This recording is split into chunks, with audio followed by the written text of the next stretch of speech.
नौशेरा फेरोज़ में वधंदड़ गंदगी, शहर के नओं ड्रेनेज सिस्टम, रेंज मशीन न ॾियण, वीज़ा सिस्टम ऐं करप्शन ख़िलाफ़ सियासी समाजी तंज़ीमुनि ऑल पार्टीज़ अलायंस पारां मुख़्तलिफ़ तंज़ीमुनि पारां नेशनल हाईवे मोरो सखर रोड ते धरणो लॻायो वियो। धरणे जी अॻवानी APA अॻवान मोहम्मद यूनिस राजपुर, इंसाफ़ी इत्तेहादी M ज़फ़र तगड़, SUP अॻवान ख़ादिम सियाल, कामरेड मसरूर चांडियो, जस्कम अॻवान फरीद लाशारी ऐं ॿिया करे रहिया हुआ।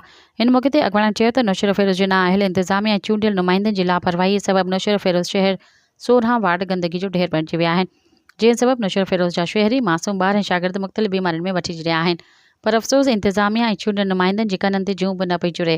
हुन चयो त नौशेरा फेरोज़ जा रोड, रस्ता, मेन चौक ऐं हेठियां वारा इलाइक़ा क़ब्रिस्ताननि, स्कूलनि ऐं मस्जिदनि साम्हूं ड्रेनेज जो गंदो पाणी बीठल आहे, जंहिं करे शहरी सख़्तु परेशानी खे मुंहुं ॾेई रहिया आहिनि। दुकानदारनि जो कारोबार बि ठप थी वियो आहे। हर तरफ़ गंदगी जा ढेर हुजण करे शहर खंड जो ॾेख ॾेई रहिया आहिनि। म्यूनिसिपल कमेटी जी 3 करोड़ खां वधीक बजट आहे ऐं गुज़िरियल हफ़्ते कूड़नि वाउचर्स ज़रिए 1 करोड़ 68 लख रुपया फबाए विया आहिनि। सफ़ाई कंदड़ सभी मुलाज़िमनि खे वीज़ा ते छॾियो वियो आहे। हुननि आला अख़्तियारनि खां मुतालबो कयो त म्यूनिसिपल चेयरमैन, म्यूनिसिपल ऑफिसर ऐं ऑडिट ऑफिसर ख़िलाफ़ जांच करे कार्रवाई कई वञे। ॿी सूरत में धरणे जो दाइरो वधायो वेंदो।